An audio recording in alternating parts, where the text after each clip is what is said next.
이게 네가 만난다는 여자냐? 아버지, 그게 네가 미채요? 감히 술집에서 웃음이나 파는 천한 것을. 어머니.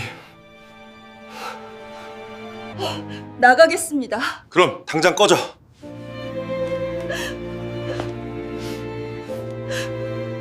너 때문에 네가 내 아들 죽였어. 이 재수 없는 년. 최고급 승용차의 뒷좌석에 몸을 기댄 노신사는 창밖을 무심하게 응시하고 있었다. 부산의 겨울바람과 함께 눈발이 굵어지고 있었다. 퇴근 시간에 차량 행렬이 해운대 마린시티의 도로 위에서 더디게 나아가고 있었다. 신호 대기 중이었다. 바로 그때였다. 노신사의 시선이 한 지점에 단단히 밝혔다. 횡단보도 저편, 폐지를 산더미처럼 쌓은 낡은 손수레를 힘겹게 끄는 한 여인이 보였다. 얇아 보이는 외투에 거칠어진 손등, 그리고 그 곁에 나란히 붙어 걷는 털모자를 쓴 조그마한 사내아이 둘. 쌍둥이였다. 눈을 고스란히 맞으며 손수레를 미는 여인의 뒷모습이 눈발 속에 아른거렸다. 노신사의 얼굴이 삽시간에 굳어졌다. 입술이 파르르 떨려왔다. 차 세워. 운전기사가 황급히 브레이크를 밟았다. 노신사는 문을 열고 휘청이며 차에서 내렸다.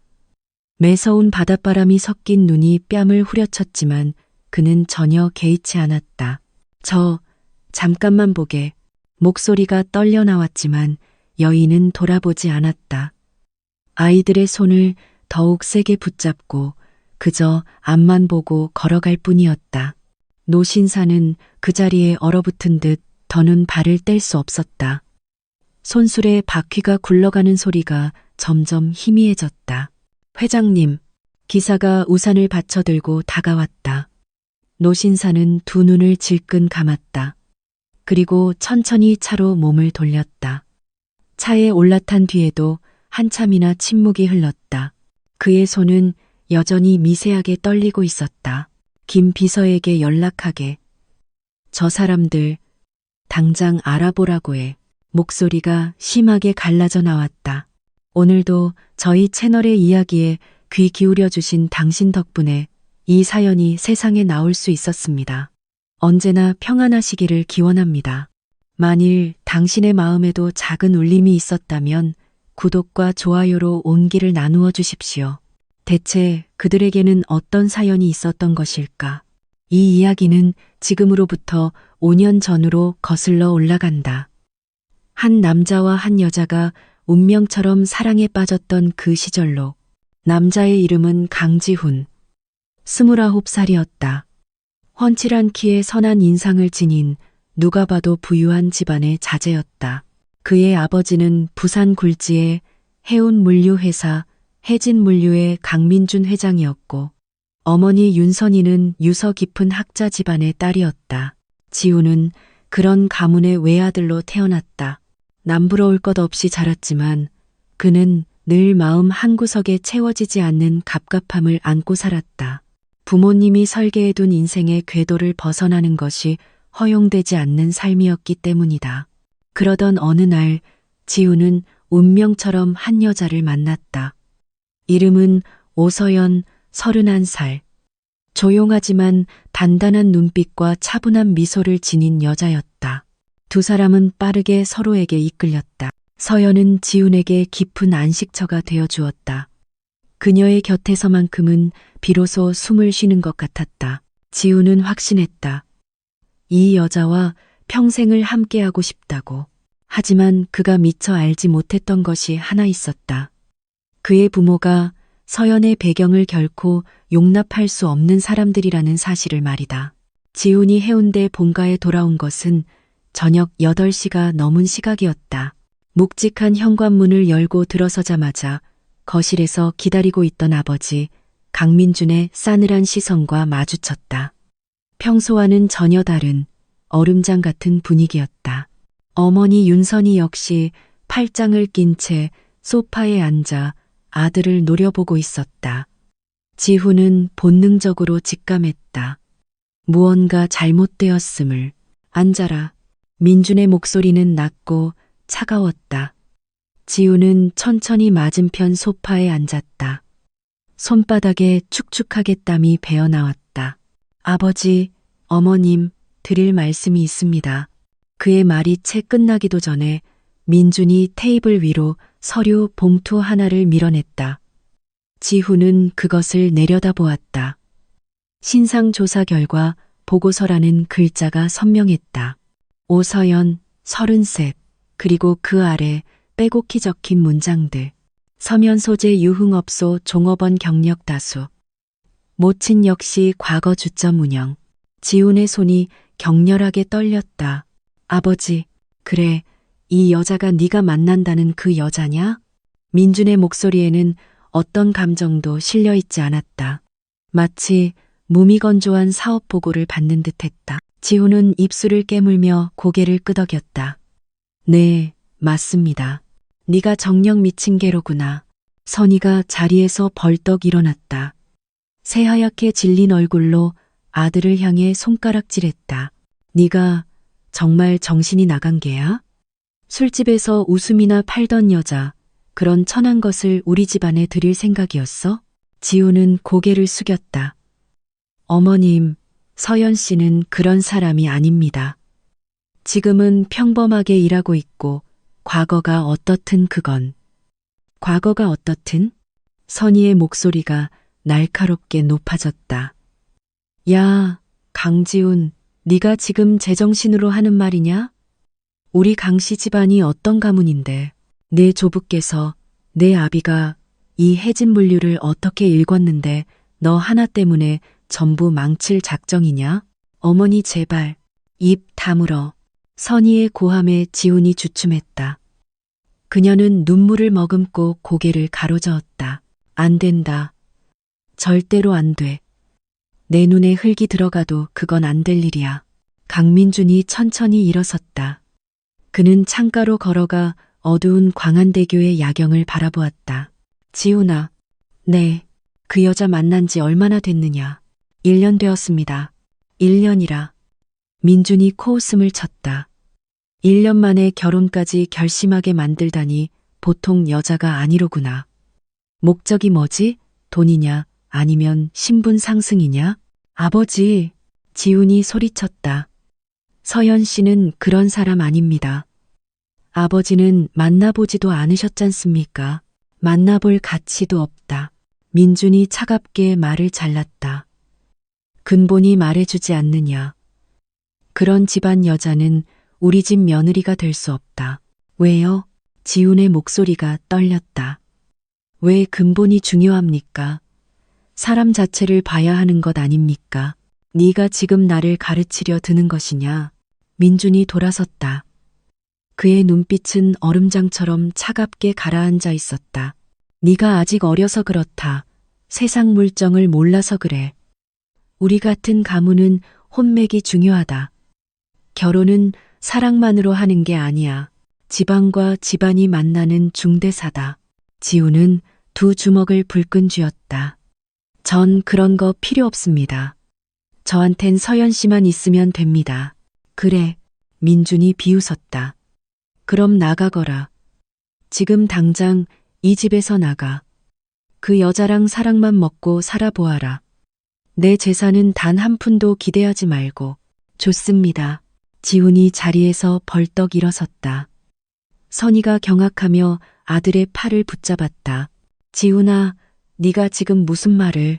저 나가겠습니다. 아버지, 돈 필요 없습니다. 제가 알아서 살겠습니다. 민준의 얼굴이 싸늘하게 굳었다. 한 번 나가면 다시는 이 집에 발들일 생각 마라. 압니다. 지훈이 고개를 들었다. 눈에는 눈물이 고여 있었지만 목소리는 단호했다. 그래도 전 서연 씨와 함께 살 겁니다. 너. 선희가 아들의 뺨을 세차게 내리쳤다. 날카로운 소리가 거실을 울렸다. 정신 차려. 네가 지금 무슨 짓을 하는 게야. 지우는 뺨을 감싸 쥐었지만 물러서지 않았다. 민준이 긴 한숨을 내쉬었다. 마지막으로 묻겠다. 그 여자와 헤어질 테냐? 이 집을 나갈 테냐? 지우는 떨리는 목소리로 그러나 분명하게 대답했다. 전 서연 씨와 살겠습니다. 거실은 물을 끼얹은 듯 조용해졌다. 선희는 소파에 주저앉아 흐느끼기 시작했고 민주는 고개를 돌려버렸다. 좋다. 나가거라. 다시는 내 눈앞에 나타나지 마. 지우는 깊이 고개를 숙였다. 그리고 천천히 자신의 방으로 걸어갔다. 다음 날 아침 지우는 짐을 챙겼다. 많지 않았다. 옷 가방 하나면 좋겠다. 현관을 나서려는데 어머니가 복도 끝에 서 있었다. 지훈아, 어머니, 죄송합니다. 지훈이 고개를 숙였다. 하지만 전 서연 씨 없이는 살 수 없어요.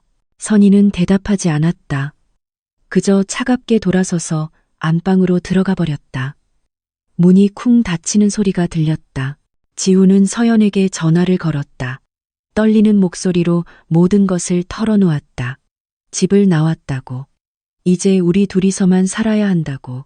서연은 한참 동안 말이 없었다. 지훈 씨, 미안해요. 나 때문에. 아니야. 지훈이 애써 웃으며 말했다. 내가 선택한 거야. 후회 없어. 두 사람은 영도구의 가파른 언덕길에 작은 전세방을 구했다. 20평도 채 안 되는 낡은 빌라였지만 두 사람에게는 세상에서 가장 아늑한 궁전이었다. 지우는 아버지의 회사를 그만두고 작은 무역회사에 취직했다. 월급은 보잘것없었지만 서연과 함께 꾸리는 소박한 살림은 더할 나위 없이 행복했다. 저녁마다 함께 장을 봐서 밥을 해먹고 주말이면 태종대 공원을 산책했다. 서연은 가끔 미안한 표정을 지었지만 지우는 매번 웃으며 대답했다. 이게 진짜 내 인생이야. 서연 씨랑 함께하는 지금이. 하지만 그 찬란했던 행복은 오래가지 못했다. 운명은 두 사람에게 너무나 가혹했다. 그날은 막 겨울이 시작되려던 무렵이었다. 지훈이 회사에서 야근을 하고 있었다. 밤 11시가 넘어서야 겨우 퇴근길에 올랐다. 그는 서연에게 전화를 걸었다. 여보, 나 지금 출발했어. 30분 정도 걸릴 것 같아. 서연의 다정한 목소리가 수화기 너머로 들려왔다. 조심해서 와요. 밥 따뜻하게 데워놨어요. 고마워. 사랑해. 지훈이 웃으며 전화를 끊었다. 그것이 마지막 대화가 될 줄은 꿈에도 몰랐다. 택시를 타고 집으로 향하던 중이었다. 신호등이 파란불로 바뀌었고 택시가 광안대교 위 교차로를 막 지나려는 순간이었다. 왼쪽에서 신호를 무시한 덤프트럭 한 대가 미끄러지듯 달려왔다. 지훈은 창밖으로 그 불빛을 보았다. 날카로운 브레이크 소리가 밤 공기를 찢었다. 그리고 모든 것을 집어삼키는 충격. 구급차 사이렌 소리가 부산의 밤하늘을 갈랐다. 택시기사는 가벼운 부상에 그쳤지만 뒷좌석에 타고 있던 지우는 상태가 심각했다. 병원 응급실로 이송되었지만 이미 손쓸 수 없는 상태였다. 의사는 고개를 저었다. 보호자분, 유감입니다. 서연이 병원에 도착했을 때 지우는 이미 차가운 주검이 되어 있었다. 하얀 천이 얕게 덮여 있었다. 서연은 떨리는 손으로 천을 천천히 걷어냈다. 지훈의 얼굴이 보였다. 너무나 평화로운 표정이었다. 마치 깊은 잠에 빠진 것처럼. 지훈 씨, 서연의 목소리가 갈라졌다. 일어나 봐요. 제발, 일어나. 하지만 지훈은 대답이 없었다. 서연은 그 자리에 무너져 내렸다. 소리 없는 눈물이 뺨을 타고 흘러내렸다. 작은 장례식장이 차려졌다. 조문객은 거의 없었다. 지훈이 집을 나온 뒤로 옛 친구들과도 연락이 끊긴 탓이었다. 서연은 검은 상복을 입고 텅 빈 빈소를 지켰다. 혼자였다. 의지할 친척도 가족도 없었다. 그저 남편의 영정 사진 앞에 주저앉아 눈물만 삼켰다. 장례 이틀째 되던 날, 빈소 문이 거칠게 열렸다. 서연은 고개를 들었다. 그리고 그 자리에 얼어붙었다. 강민준과 윤선이가 들어오고 있었다. 검은 옷을 입은 두 사람의 얼굴은 핏기 없이 창백했다. 선희는 아들의 영정 사진을 보자마자 휘청거렸다. 지훈아, 내 아들, 지훈아. 그녀는 울부짖으며 영정 앞으로 달려갔다. 무릎을 꿇고 아들의 사진을 끌어안았다. 민주는 그 뒤에 서서 굳은 얼굴로 고개를 숙이고 있었다. 주먹을 너무 세게 쥔 나머지 손등이 하얗게 변해 있었다. 한참을 그렇게 통곡하던 선희가 문득 고개를 돌렸다. 서연과 눈이 마주쳤다. 선희의 얼굴이 무섭게 일그러졌다. 너, 떨리는 목소리였다. 네가 내 아들 죽였어. 서연은 입술을 깨물었다. 어머님, 어머님? 누가 네 어머님이야? 선희가 날카롭게 소리쳤다. 네가 우리 지훈이를 죽인 거라고. 네가. 몇 안 되던 조문객들이 놀라 두 사람을 쳐다보았다. 민준이 아내의 팔을 잡았지만 선희는 거칠게 뿌리쳤다. 놔요.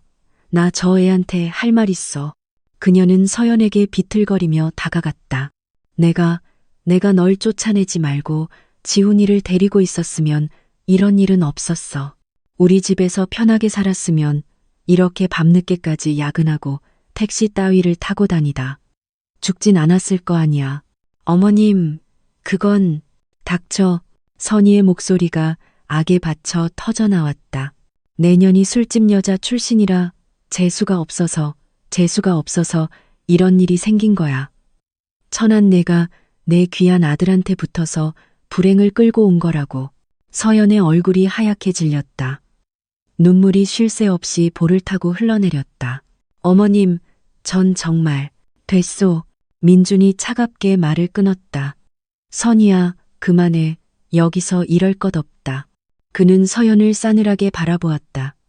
그 눈빛은 얼음보다 차가웠다. 우리가 사준 그 집 가져갈 생각일랑 말아요. 모든 건 법적으로 처리하겠소. 당신 앞으로 된 재산은 단 하나도 없을 테니. 서연은 고개를 숙였다. 알겠습니다. 그리고 보험금 같은 것도 기대하지 마시오.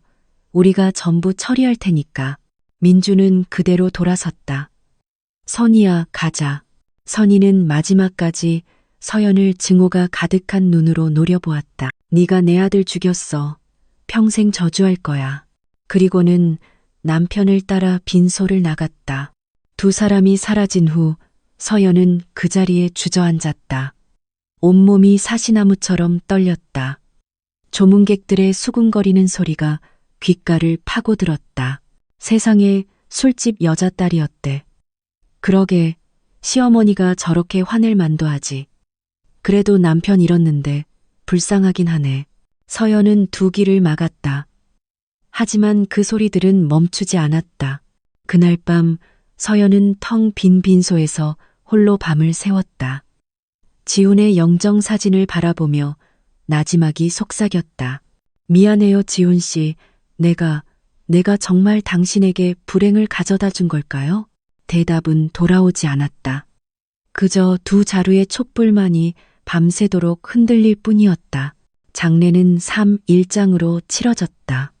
마지막 날 서연은 지훈의 관을 따라 화장터까지 동행했다. 관이 활활 타오르는 불길 속으로 들어가는 것을 멍하니 지켜보았다. 하얀 연기가 잿빛 하늘로 피어올랐다. 서연은 그 연기를 바라보며 생각했다.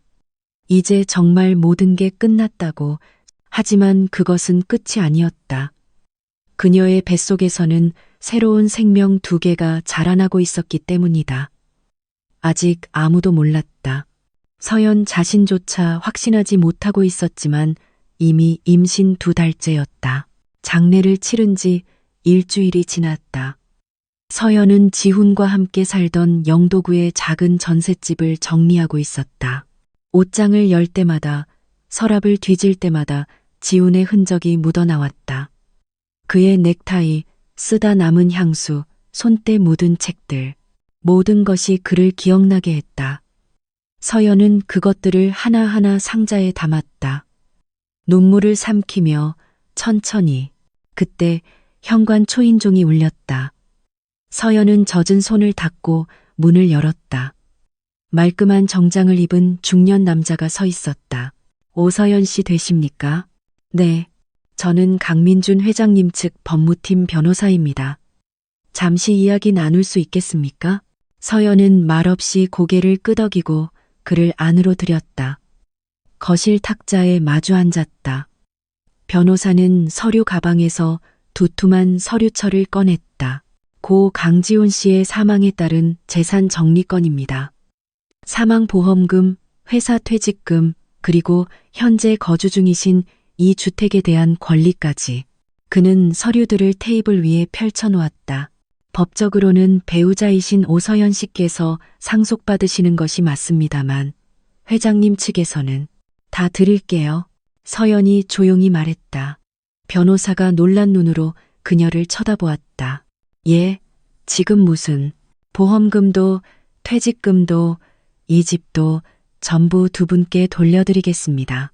서연의 목소리는 이상하리만치 차분했다.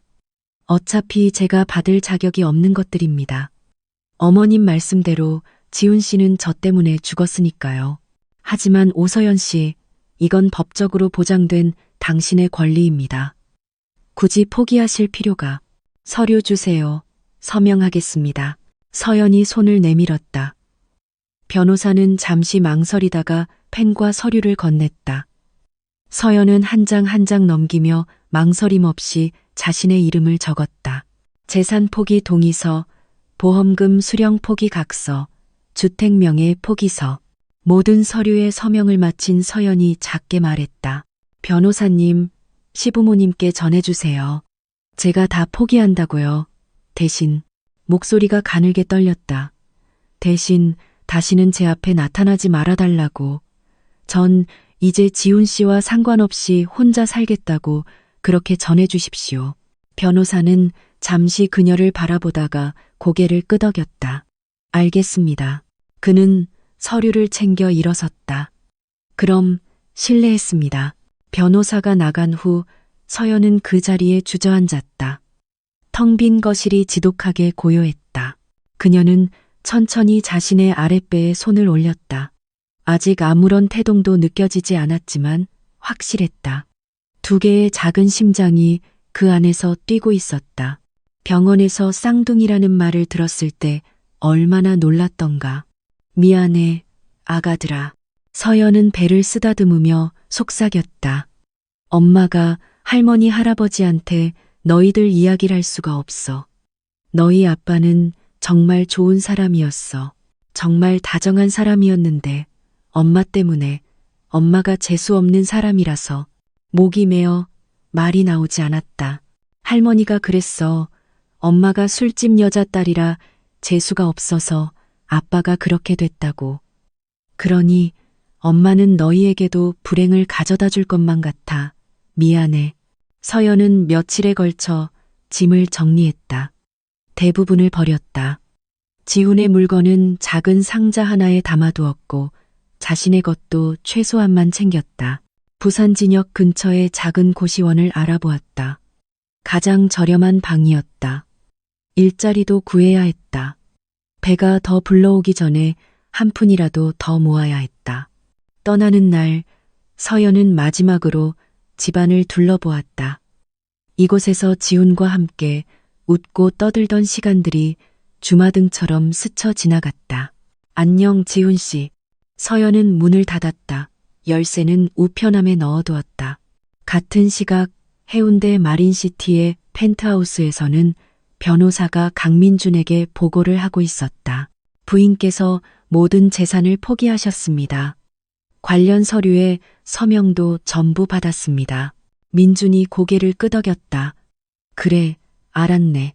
옆에 앉아있던 윤선이가 코웃음을 쳤다. 보세요, 여보. 역시 그런 부류의 인간이었던 거예요. 뻔뻔하게 버틸 배짱도 없으니 그냥 포기하고 떠나는 거죠. 그만하게. 민준이 낮게 말했다. 이미 다 끝난 일이야. 끝났죠. 압류. 선이가 팔짱을 꼈다. 이제 금방 다른 남자 만나서 시집 가겠죠. 젊은 여자가 게다가 그쪽 일 하던 버릇이 있는데 오죽하겠어요. 민주는 대답하지 않았다. 그저 창밖의 바다를 바라볼 뿐이었다. 그나저나 선이가 한숨을 쉬었다. 우리 지훈이가 하다못해 애라도 하나 남겼으면 좋았을 것을. 손주라도 있었으면 이 적막함이 좀. 선이야. 민준이 아내를 쳐다보았다. 그런 소리 말게. 만약 우리 손주였으면 그 여자가 가만히 있었겠나? 진작에 애 없고 찾아왔겠지. 돈 달라고 도와달라고 애걸복걸했을 거야. 그렇긴 하겠네요. 선이도 고개를 끄덕였다. 민주는 다시 창밖을 바라보았다. 그 여자도 이제 새 인생 살겠지. 젊은데 뭐 그냥 없는 사람이야. 며느리도 애도 우리와는 아무 상관없는 사람일세. 선이는 눈가를 훔쳤다. 그래도 보고 싶네요. 우리 지훈이. 두 사람은 말없이 앉아 있었다. 거대한 펜트하우스는 너무나 고요했다. 아들의 웃음소리도 손주의 울음소리도 들리지 않는 집. 그저 쓸쓸한 파도 소리만 가득했다. 그리고 그들은 꿈에도 몰랐다. 바로 그 순간 그들의 두 손주가 며느리의 뱃속에서 자라고 있다는 것을. 그 아이들이 훗날 차가운 부산 바닷바람을 맞으며 폐지를 줍게 될 것이라는 것을. 그리고 5년 뒤 기적처럼 그들 앞에 나타나게 될 것이라는 것을 말이다. 4년이 흘렀다. 계절이 4번 바뀌고 시간은 무심하게 흘러갔지만 어떤 이들의 삶은 나아지지 않았다. 윤선이는 여전히 해운대의 거대한 집에 살고 있었다. 남편 강민준과 단둘이. 아들이 사라진 집은 숨막히게 조용했다. 선이는 가끔 지인들과 골프를 치거나 백화점을 다니며 시간을 보냈다. 하지만 집으로 돌아오면 어김없이 깊은 정적만이 그녀를 맞았다. 그날도 평범한 오후였다. 선이는 기사를 물리고 혼자 영도구의 한 재래시장에 잠시 들렀다. 지훈이 어릴 때 가끔 데려갔던 곳이었다. 익숙한 골목길을 앨앨 걷고 있었다. 그때였다. 어디선가 아이의 울음소리가 들려왔다. 엉엉. 선이는 걸음을 멈추고 주위를 둘러보았다. 골목 모퉁이 담벼락 옆에 작은 남자아이가 쪼그리고 앉아 울고 있었다. 4살쯤 되어 보였다. 선이는 천천히 다가갔다. 애야, 왜 울고 있니? 아이가 고개를 들었다. 눈물 콧물로 범벅이 된 얼굴이었다. 그 순간 선이의 심장이 멎는 것 같았다. 아이의 얼굴, 그 맑은 눈, 오똑한 코, 꾹 담은 입술. 모든 것이 지훈과 똑같았다. 아니, 지훈의 어릴 적 모습 그 자체였다. 선이는 입을 벌린 채 그 자리에 굳어버렸다. 애야, 떨리는 목소리로 물었다. 엄마는 어디 계셔? 엄마 잃어버렸어? 엄마 잃어버렸어요. 엉엉. 아이가 다시 울음을 터뜨렸다. 선이는 저도 모르게 무릎을 꿇었다. 천천히 아이에게 다가가 떨리는 손으로 아이의 눈물을 닦아주었다. 아이의 얼굴을 보는 것만으로도 가슴이 터질 것 같았다. 아가, 이름이 뭐니? 하준이요. 하준이. 그래, 하준아. 울지 마. 할머니가 엄마 찾아줄게. 선이는 아이를 꼭 안았다. 본능적인 이끌림이었다. 아이의 작고 따뜻한 몸이 품에 안겼다. 선이의 눈에서 눈물이 흘러내렸다. 하준아. 그때 누군가의 다급한 목소리가 들려왔다. 헐레벌떡 뛰어오는 발소리. 선이는 고개를 들었다. 그리고 다시 한번 얼어붙었다. 낡은 외투를 입은 여자가 달려오고 있었다. 그녀의 뒤편에는 폐지를 가득 실은 낡은 손수레가 보였다. 여자의 얼굴은 햇볕과 바람에 거칠어져 있었고 손은 붉게 트고 갈라져 있었다. 하지만 그 얼굴을 선이는 알아볼 수 있었다. 서연이. 선이의 입에서 나직한 신음이 새어나왔다. 서연은 하준이에게 달려왔다. 하준아, 엄마가 미안해. 잠깐 한눈 팔아서. 아이를 꼭 안으며 다친 데는 없는지 살폈다. 그리고 천천히 고개를 들었을 때 선희와 눈이 마주쳤다. 안녕하세요. 서연이 작게 인사했다. 목소리가 심하게 떨리고 있었다. 선희는 말을 잃었다. 그저 서연과 하준이를 번갈아 쳐다볼 뿐이었다. 그때였다. 손수레 옆에서 또 다른 목소리가 들렸다. 엄마, 하준이와 똑같이 생긴 아이가 하나 더 뛰어왔다. 쌍둥이였다. 선희의 입이 벌어졌다. 쌍둥이? 두 아이 모두 지훈을 꼭 닮아 있었다. 어릴 적 지훈이 둘로 나뉘어 서 있는 것만 같았다. 선희는 다리가 풀려 그 자리에 주저앉을 뻔했다. 잠깐, 애야. 떨리는 목소리로 서연을 불렀다. 너, 이 아이들 누구니? 서연은 두 아이의 손을 꽉 잡았다. 제 아이들이에요. 뭐? 그럼, 혹시, 어머님과는 상관없는 아이들입니다. 서연의 목소리가 얼음장처럼 차가워졌다. 그녀는 돌아서려 했다. 하지만 선희가 다급하게 서연의 팔을 붙잡았다. 잠깐, 이야기 좀 해. 이 애들, 혹시 우리 지훈이 애들 아니니? 서연은 선희를 똑바로 쳐다보았다. 그리고 차갑게 비웃듯이 대답했다. 아니에요. 뭐, 다른 남자 만나서 낳은 아이들이에요. 어머님 말씀대로잖아요. 술집 여자 출신이 혼자 살 순 없죠. 재수 없는 사람이니까 빨리 다른 남자 만나서 애 낳고 살았습니다. 애야, 그게 무슨, 다시는 아는 척 하지 말아주세요. 서연이 선희의 손을 거칠게 뿌리쳤다. 그리고 아이들의 손을 잡고 돌아섰다. 하준아, 하민아, 가자. 쌍둥이는 엄마를 따라 총총 걸음으로 걸어갔다. 서연은 손수레를 끌며 골목 저편으로 천천히 멀어져 갔다. 선희는 그 자리에 망연자실 서 있었다. 지훈이랑 너무 닮았는데. 하지만 서연은 이미 사라지고 없었다. 선희는 떨리는 다리로 겨우 남편에게 전화를 걸었다. 여보, 나 방금 서연이 봤어. 그리고 애들도 쌍둥이 지훈이랑 똑같이 생긴. 전화기 너머로 민준의 목소리가 들려왔다. 당신 헛것 본 거 아니야? 아들 일은 슬픔에 착각한 거겠지. 아니야. 내가 낳은 아들인데 어떻게 착각을 해.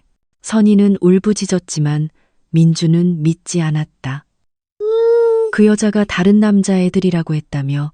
그럼 그런 거지. 우리 손주였으면 벌써 돈 달라고 찾아왔을 거야. 선희는 그 말을 부정할 수 없었다. 그렇겠지요. 그렇겠지. 하지만 그날 밤 선희는 잠을 이루지 못했다. 아이의 얼굴이 잊히지 않았다. 그리고 1년이 더 흐른 지금 차가운 눈발이 휘날리던 그날 저녁 강민주는 아내가 왜 그렇게 울부짖었는지 깨달았다. 신호 대기 중에 마주친 그 아이들.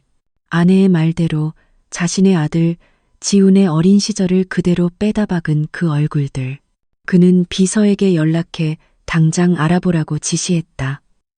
방금 저 손수레 끌던 여자 오서연이야. 어디 사는지, 뭐하고 사는지, 그리고 민주는 숨을 깊게 들이마셨다. 그 애들 생년월일 정확하게 알아내. 집에 돌아온 민주는 곧바로 선희를 찾았다. 여보, 나도 봤어. 그 애들. 선희가 자리에서 벌떡 일어났다. 정말이요? 어디서? 거리에서. 눈 맞으면서 손수레 끌고 가더군. 애들 데리고 당신 말이 맞았어. 지훈이야. 꼭 지훈이가 살아 돌아온 것 같았어. 그럼 정말 모르겠네. 민준이 고개를 저었다. 하지만 확인해야겠어. 확실하게. 비서의 보고서는 다음 날 바로 올라왔다. 두꺼운 파일이었다. 민주는 그것을 받아들고 천천히 펼쳤다. 첫 장에는 서연이 손수레를 끄는 모습과 그 옆에서 걸어가는 하준이와 하민이의 사진이 붙어 있었다. 오서연 씨, 36살입니다. 비서가 보고를 시작했다. 현재 거주지는 영도구 청학동의 반지하 단칸방. 폐지수거 및 간헐적인 식당 일로 생계를 유지하고 있습니다. 민주는 마른 침을 삼키며 다음 장을 넘겼다. 아이들은 쌍둥이 남자아이 둘. 이름은 강아준, 강아민, 현재 4살입니다. 비서가 잠시 말을 멈췄다. 생년월일은? 민준의 목소리가 떨렸다. 5년 전입니다. 정확히는. 비서가 서류를 확인했다. 고 강지훈 씨 사망 후 6개월 뒤에 태어났습니다. 민준의 손이 멈췄다. 서류가 바닥으로 떨어졌다. 6개월 후?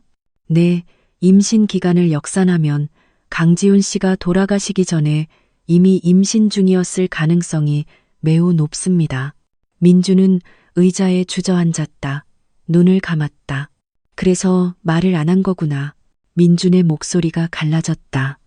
장례식장에서 우리가 그런 막말을 했는데 어떻게 임신했다고 말을 하겠어. 집도 빼앗고 돈도 한 푼 안 준다고 했는데 어떻게 손주가 있다고 말을 하겠어. 그는 주먹을 쥐었다. 손등에 핏줄이 터질 듯 부풀어 올랐다. 비서는 말없이 서 있었다. 민준이 천천히 일어섰다. 선희에게 알려. 그리고 유전자 검사해야겠네. 확실하게. 하지만 회장님, 어떻게? 어린이집. 애들 다니는 어린이집 알아냈지? 네. 근처에 작은 구립 어린이집입니다. 거기 가서 애들 컵이든 칫솔이든 가져와. 침 묻은 거. 조용히. 일주일이 걸렸다. 비서는 어린이집에서 쌍둥이가 사용한 물컵을 확보했다. 민준의 목은 샘플과 함께 검사기관으로 보내졌다.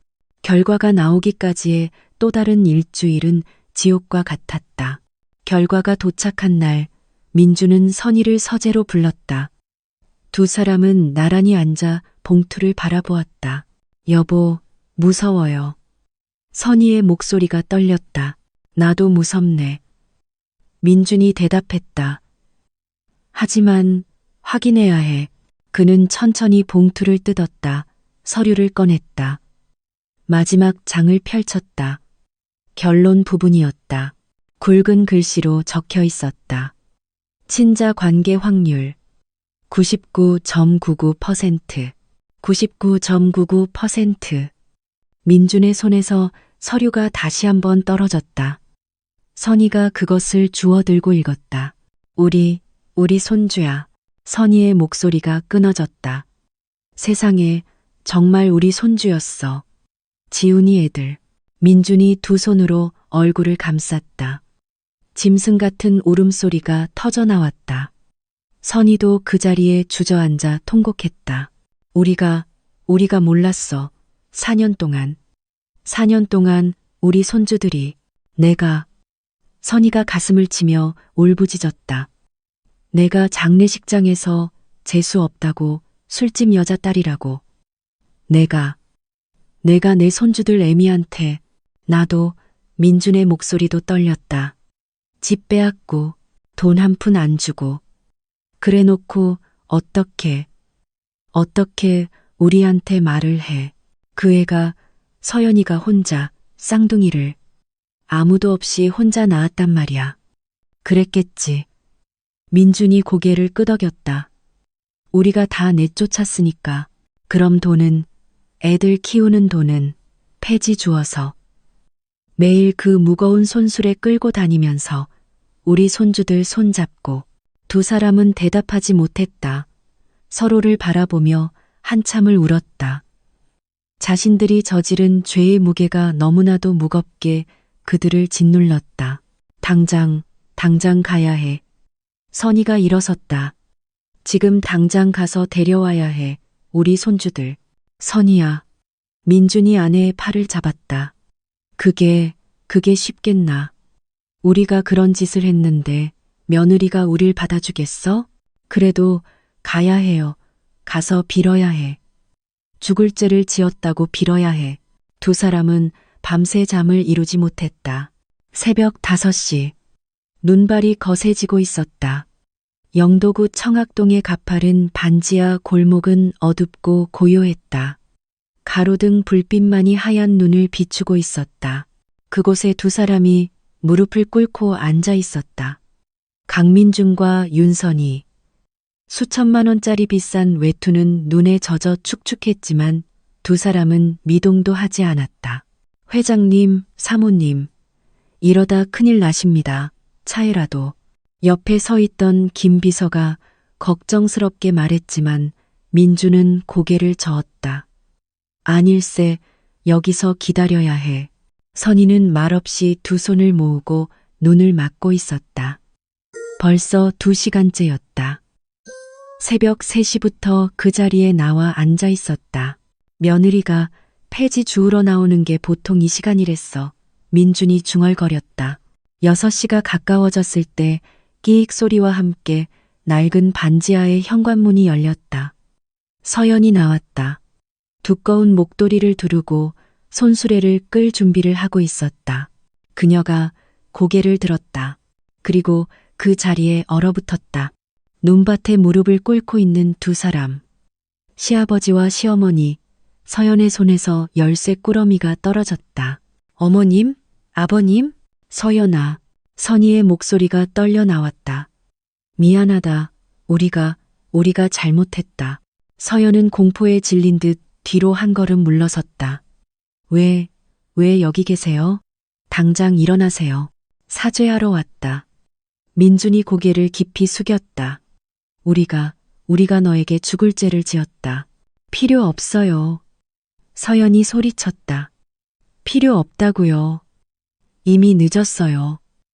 너무 늦었단 말입니다. 눈물이 쉴 새 없이 흘러내렸다. 어머님이 뭐라고 하셨는지 아세요? 장례식장에서 재수 없다고. 저 때문에 지훈 씨가 죽었다고 그렇게 말씀하셨잖아요. 선희가 흐느꼈다. 미안하다. 정말 미안해. 내가 천벌을 받을 년이야. 집도 빼앗고 돈도 한 푼 안 주고 그렇게 내쫓아 놓고 이제 와서 왜요? 왜 이러시는 거예요? 손주들. 민준이 울면서 말했다. 우리 손주들. 네가 낳은 지훈이 아들들. 한 번만이라도 보게 해다오. 안 돼요. 서연이 고개를 저었다. 늦었어요. 우리 애들은 할아버지도 할머니도 필요 없어요. 우리 셋이서 지금까지 잘 살아왔단 말이에요. 잘 살아. 민준이 고개를 들었다. 눈물로 범벅이 된 얼굴이었다. 이 차가운 반지하에서 매일 폐지 주우면서 그게 잘 사는 거니? 우리가 내 인생을, 우리 손주들 인생을 망쳐놨어. 그래도 서연의 목소리가 갈라졌다. 그래도 우린 행복했어요. 애들이 있어서. 서연아, 제발. 선희가 무릎으로 기어가 며느리의 바짓가랑이를 붙잡았다. 한 번만 기회를 줘. 응? 우리가 평생 너한테 속죄하며 살게. 제발. 바로 그때였다. 반지하 문이 다시 열렸다. 엄마. 작은 목소리가 들려왔다. 하준이었다. 뒤따라 하민이도 눈을 비비며 나왔다. 엄마, 왜 안 들어와? 추워. 쌍둥이는 밖으로 나왔다. 그리고 눈밭에 엎드려 오는 노인들을 발견했다. 할머니다. 하준이가 고개를 갸웃거렸다. 지난번에 시장에서 본 할머니. 할아버지도 있네. 하민이가 민준을 가리켰다. 민준과 선희는 아이들을 보는 순간 무너져 내렸다. 얘들아. 선희가 떨리는 손을 뻗었다. 우리가 너희 할머니란다. 할머니? 하준이가 서연을 쳐다보았다. 엄마, 진짜 할머니야? 서연은 입술을 깨물었다. 아무 말도 할 수 없었다. 그저 눈물만 흘렸다. 아이들은 천천히 다가갔다. 선희에게, 그리고 민준에게. 할머니, 왜 울어? 하민이가 작은 손으로 선희의 눈물을 닦아주었다. 선희는 그 작은 손을 붙잡고 목 놓아 울었다. 미안해, 할머니가 미안해. 민준이 쌍둥이를 끌어안았다. 두 아이를 한꺼번에 품에 안고 통곡했다. 우리 손주들, 우리 강아지들, 할아비가 몰랐어. 하준이와 하민이는 영문도 모른 채 우는 할아버지의 등을 토닥여 주었다. 할아버지, 울지 마, 괜찮아. 그 말에 민주는 더욱 서럽게 울음을 터뜨렸다. 서연은 그 모습을 보며 결국 그 자리에 주저앉았다. 전 정말 우리 애들 당당하게 키우고 싶었어요. 목이 메었다. 제가 술집 여자 딸이어도 제가 재수가 없어도 우리 애들만큼은 떳떳하게 키우고 싶었어요. 알아. 선이가 기어가 며느리를 껴안았다.